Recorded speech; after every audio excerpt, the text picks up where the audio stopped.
Ron Howard seemed ideal for half a century. The Mayberry native who became a Hollywood star was an all-American youngster. However, in his most recent interview, he disclosed the darkness that lies beneath the grin. He is constantly troubled by the terrible decision he made in 1991. When he was winning honors, he nearly lost the family member to addiction. You will be devastated by Ron's admission of what actually transpired during those months that were lost, as well as the moment on set when his body failed. On March 1954, Ronald William Howard was born in Duncan, Oklahoma, and the room began to converse as soon as he opened his eyes. Before enlisting in the Air Force in 1948, his father, Rance Howard, had taken on the stage name Howard. In 1949, his mother, Jean Spiegel, who had received acting training, wed Rance in Winchester, Kentucky. Rance was still in uniform and juggling her aspirations of being a movie star with her military life when Ron came along. However, Ron was already on film before he could speak. He appeared on screen for the first time at the age of 18 months in a Western titled Frontier Woman, shot between the end of 1955 until the beginning of 1956. It wasn't his first gig on the set. It was the beginning of a life in which the imprints of childhood and the camera blended together. Ron was learning where to stand under the lights while other toddlers were beginning to walk. The Howards packed up and left Oklahoma behind when television headed west. For the sake of proximity rather than sunshine, Rance took the family all the way to California. He had no desire for glitz. He was placing all of his money on being close to the new TV hub. Before Ron ever saw a school desk, the move placed him near to writers, producers, and sets when he was just a toddler. Before he started elementary school, he was already working on Playhouse 90, and the family's plan was on track.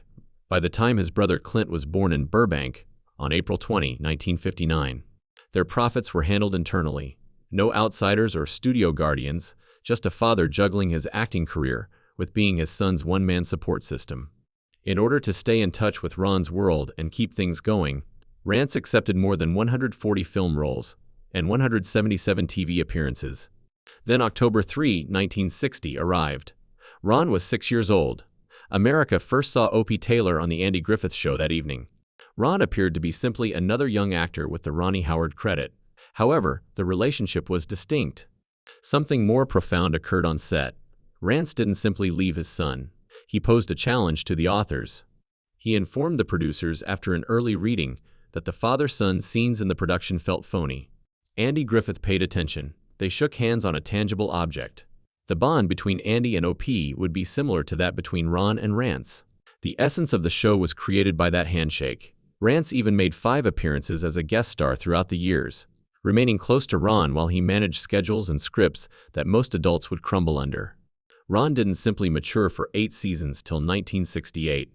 He grew up in a small-town television world where love, labor, and adult expectations were all woven together.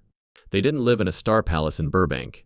Before attending David Starr Jordan Jr., Ron attended Robert Louis Stevenson Elementary, John Burroughs High School after high school. Like actors who knew that everything could end tomorrow, the family saved money while eating meatloaf and fish sticks.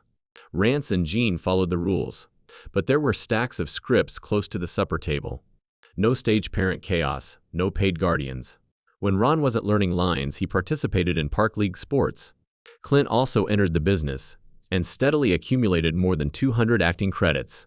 They learned early on what it meant to punch a clock with cameras, and they were brothers as well as co-workers. Ron did not work with the instincts of a child star. Training was the source of it. He learned from Rance how to listen, pause, and react as a human being rather than a performer. Ron was cast as OP because he didn't play the part of a child actor. He simply did something. Sheldon Leonard, the producer, saw immediately. Ron didn't try to be cute, he said. He simply spoke the truth. Rance instilled that belief in him. Don't be cute, be honest. Ron's first compensation was in the low hundreds of dollars per episode, even at age 6. But it increased as the show gained popularity. When admirers stopped him in Burbank to get autographs, he was still losing baby teeth. His youth, however, was subtly disappearing while his face was on TV. One of the most memorable scenes occurred in OP, The Birdman, episode 1 of season 4. An incident in which OP raises orphaned baby birds after unintentionally murdering their mother was captured on camera by Ron, age 9. There were no theatrical ploys. He simply stood there, blinking and breathing, allowing genuine feeling to guide him. Retakes were hardly necessary for director Bob Sweeney. It's what Andy Griffith referred to as adult-level timing, Ron substituted. He considered something that truly hurt, if the circumstances demanded it. When the camera stopped, he released it. It was more than just skill. Most children never have that kind of control. Ron, however, felt isolated despite the love on sight. Golden cage is how he described those years, sealed but safe. He had a little classroom at Desa close to stage 40. 3 hours of school, or 8 hours a day, was mandated by California law. Ron had no actual classmates, but a welfare worker lived close by. While Grips rolled dollies, he performed math. He sat with the prop guy or his dad for lunch. Andy would play the guitar. Clean jokes were told by Don Knotts. They attempted to normalize it. Ron, however, missed neighborhood bike trips and sandlot baseball. He sensed it, but he didn't complain. The Music Man introduced a new form of pressure in 1962. He was cast as Winthrop Peru in a high-profile musical when he was 8 years old. He had tone deafness. He was unsteady. He was coached through the tune Gary, Indiana for hours by music conductor Ray Hindorf. "I can't do it, Shirley. I can't do it." Ron cried out in despair during the soft shoe routine, and Shirley Jones assisted him to relax. It worked, even though the crew shot him from the knees up and later added tap sounds. His quiet, endearing performance contributed to the movie becoming one of 1962's biggest hits. He had battled valiantly behind the scenes, but no one saw it.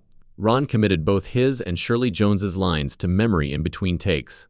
He directed little performers through their lines, and marks while he played with dolls and acted out entire scenarios.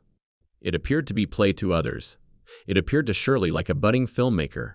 Rance had already begun writing screenplays for other shows, including The Flintstones. Ron learned from him how to analyze a scene and decipher the meaning behind each character's words. Those teachings remained until Ron began directing movies like Grand Theft Auto. At the age of 23, they remained underground. In 1966, Ron made a new attempt. He became a member of the Monroes, a Wyoming Rockies set Western television series. The terrain was rugged and authentic.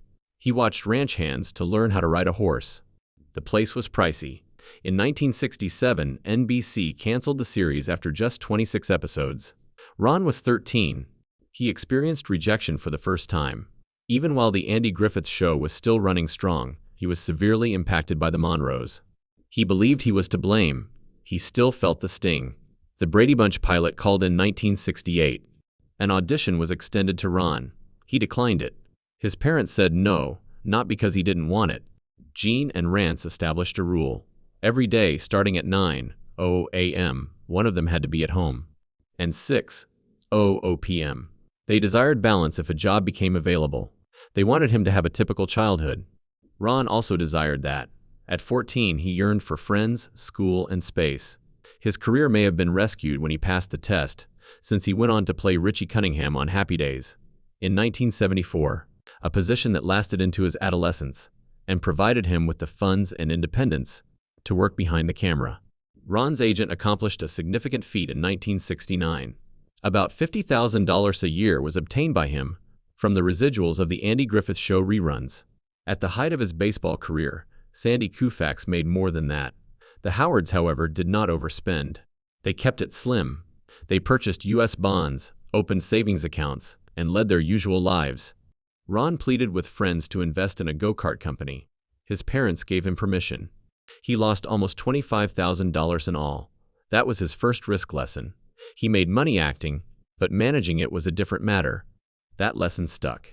The Andy Griffith Show's last episode aired on April Honest, 1968. Ron was 14 years old. He was well versed on the set. He was aware of the locations of all the lights and grips. It felt heavy, that last week. Call sheets were preserved as mementos. Ron and Andy talked baseball late into the night. Although their on-camera farewell was muted, Ron sensed that something was coming to an end. His entire boyhood had been spent 48 feet away from a camera lens. He must now be a teenager, and in just 2 years, he was juggling auditions and school. The next chapter began the day they demolished the Mayberry sets. Ron Howard's life was turned upside down in 1974 when he entered Gary Marshall's office at the age of 19. Unlike the rest, he did not read the lines. As though he had been there every day, He simply sat down and placed his order for a cherry phosphate. Henry Winkler and I clicked right away. It didn't matter that it wasn't in the script. Marshall witnessed Ron transform into Richie Cunningham for a duration of 12 minutes. ABC wasn't sure. They were concerned that the Mayberry kid would no longer be able to pass for a teenager. However, Gary Marshall resisted, and Ron agreed to a 5-year contract worth $7.500 per episode. He had outperformed 35 other actors by sounding just like someone who would assist your grandmother with shopping, not by acting louder. He received 255 episodes as a result. Ron had been portraying the same upbeat adolescent for so long, by season 5 in 1977, that it began to seem phony. While the actual world burned outside, he was 23 years old and playing a child trapped in time. It didn't make sense that Richie had never noticed Vietnam, which was all over the news and in the papers. Ron then sent ABC a 3-page memo.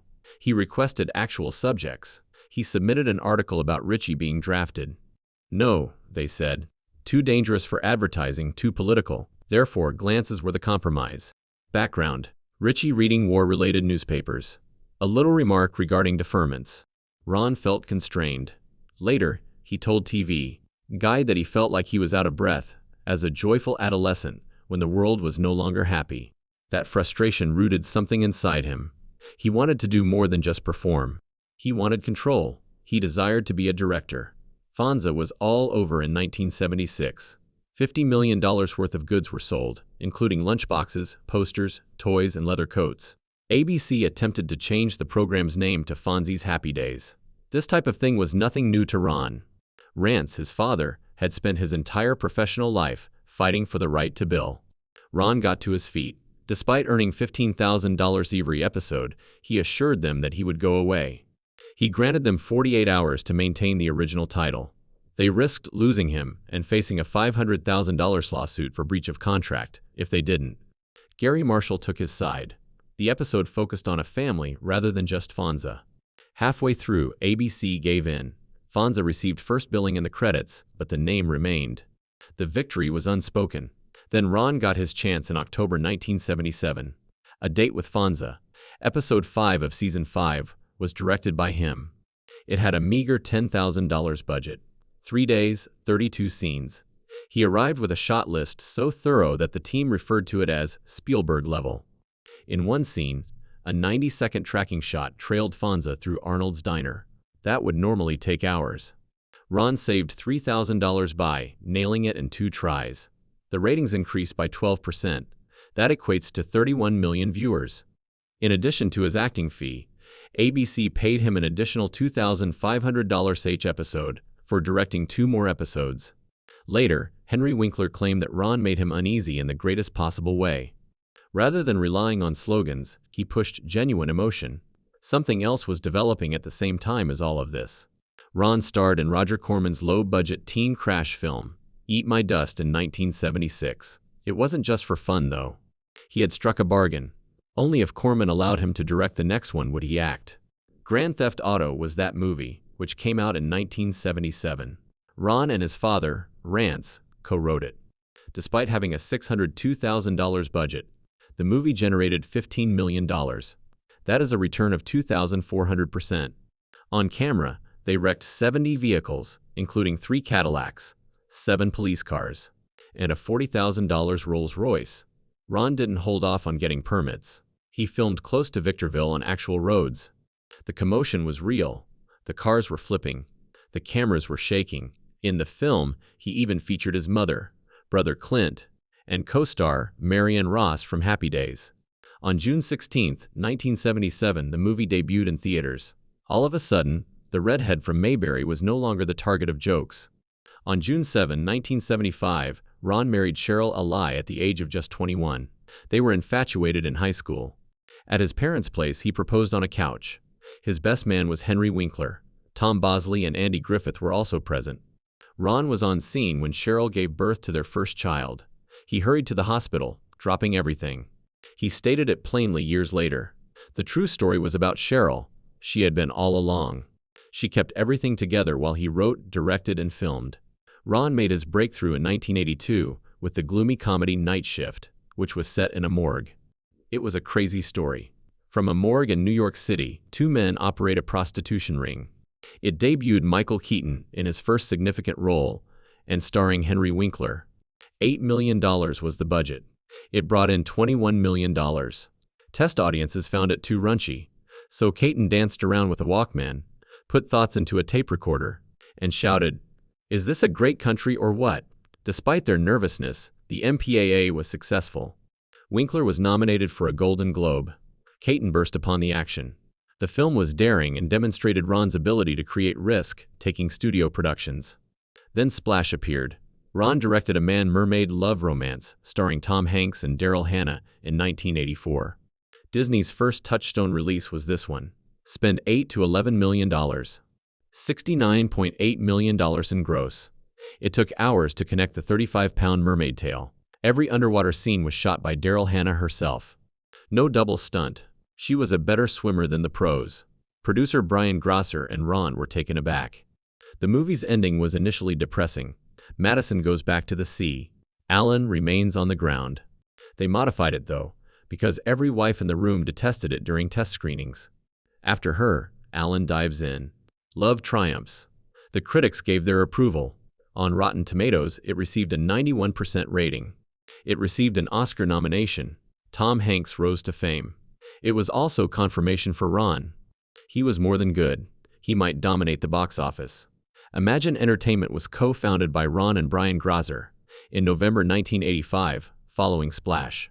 From the beginning, it was serious. The following year, they combined their businesses and went public with Imagine. An agreement was signed by TriStar Pictures. The Movie Channel and Showtime also did. TV movies, motion pictures, and eventually programs like Sports Night were their initial offerings. In 1998, they invested $4.5 million to renovate their Century City offices. Though the spending was discussed in whispers, the amounts were more audible: 198 Emmys, and more than 43 Oscar nominations over several decades. Imagine that the global box office receipts for movies would exceed $15 billion. Apollo 13 altered everything once more in 1995. On a budget of $52 million, Ron directed it. They purchased real NASA mission control panels from government surplus, some of which cost as little as $1. On board the Vomit Comet, they recorded 612 23-second zero-gravity scenes. 10 days of parabolic flight dives were required. It took 12 shots to cause the explosion that was witnessed with Ed Harris. The price was $340,000. Harris's eyebrows were singed by a failed test. Ron wouldn't pretend. Every flickering light, the radio chatter, the switch locations. It must have been correct. Globally, the film brought in $355 million. It received 2 Academy Awards and was nominated for 9, but the journey there almost killed him. For 90 days in a row, Ron worked 18-hour days.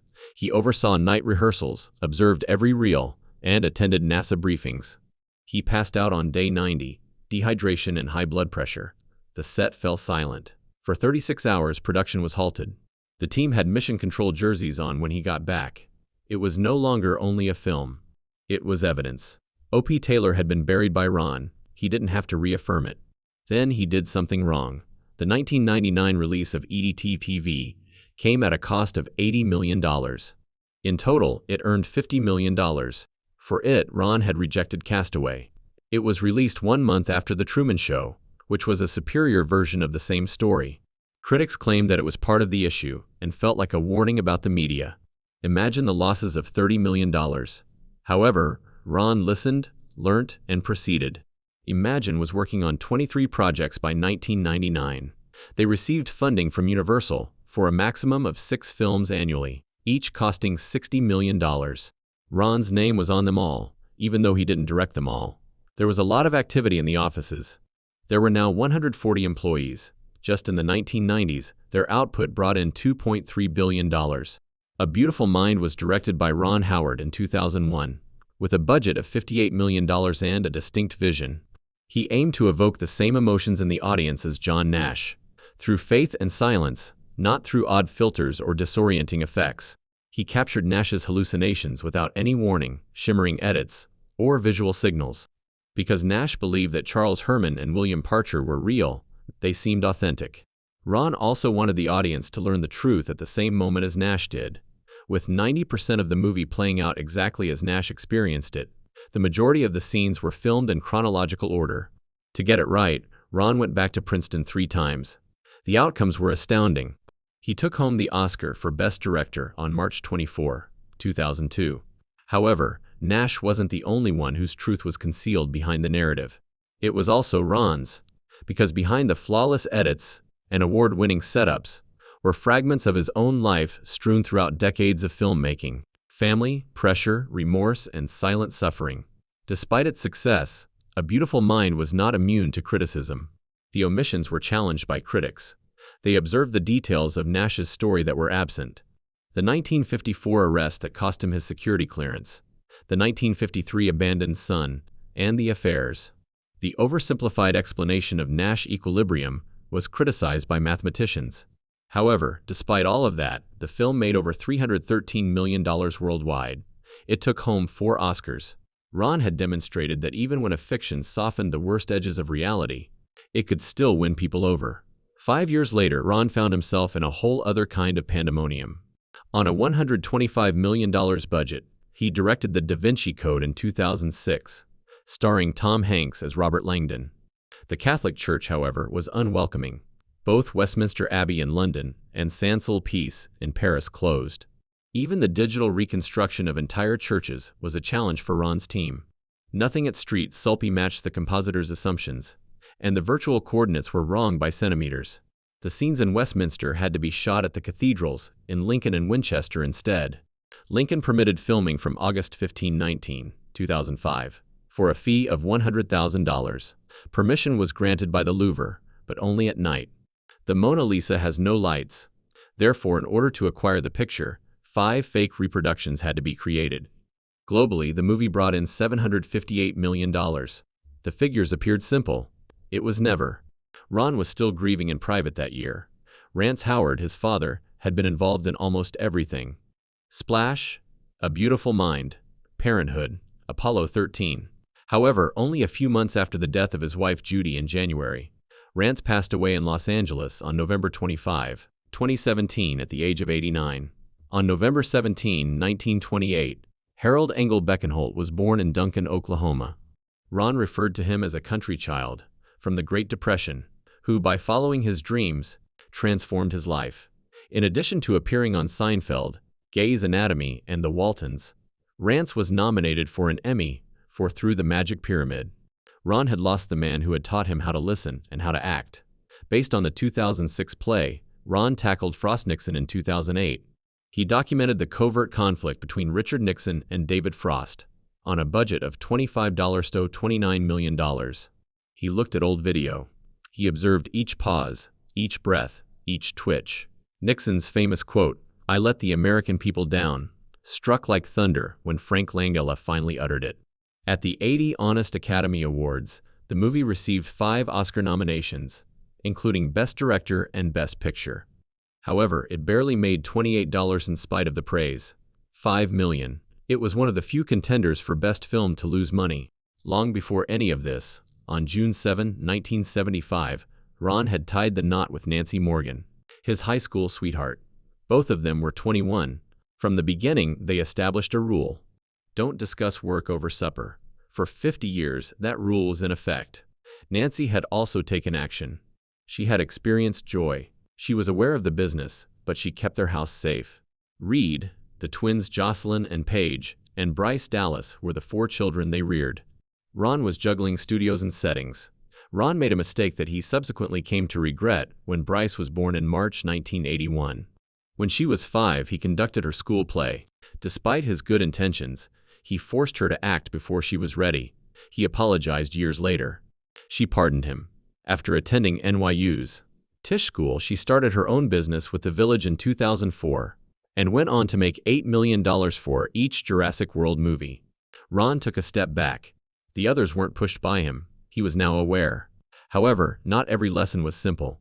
His brother Clint became addicted to cocaine and alcohol in the 1980s. Clint had also performed as a child, and he wasn't treated well by Hollywood. He was at his lowest point by 1990. Ron was honest with him. Lose the relationship or go to treatment.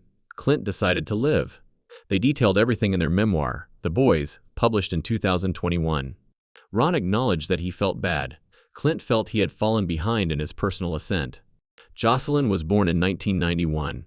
Ron departed for 6 months to film Far and Away in Ireland just a year later. He had never been separated from Nancy, Bryce, or his baby for so long. Jocelyn had changed by the time he got home. He was seldom remembered by Bryce. Nancy had been raising her children by herself. He was shaken by the moment. He vowed to never again engage in lengthy foreign shoots. For the most part, he maintained his pledge. But in 2005, he broke it. Long reshoots were required for Cinderella Man. More of Bryce's life was lost to him. Ron gave a bench to John Burroughs High School, where they originally met, in 2025, for their 50th anniversary. He confessed in private.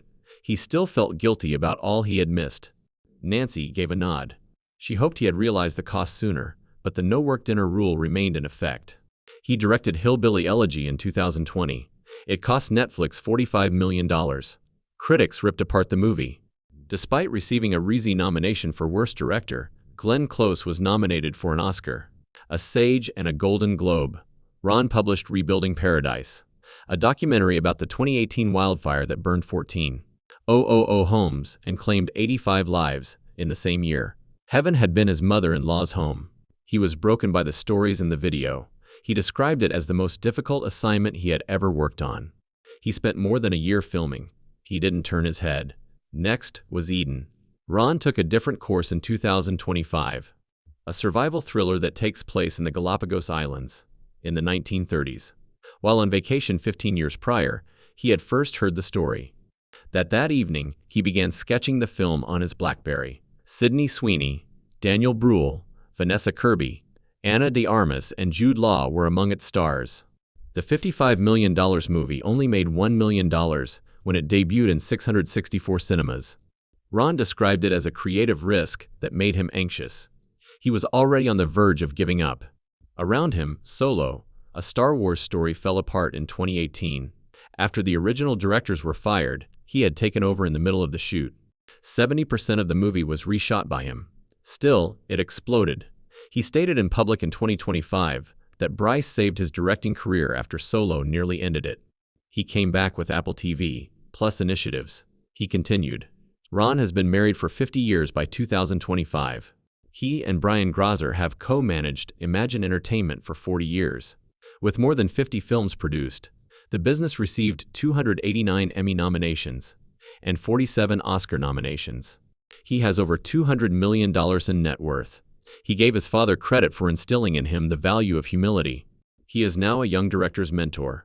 He continues to narrate. He can still clearly recall the bench at Burroughs High, the vacant dinner table, and the infant who hardly recognized him. He recalls everything.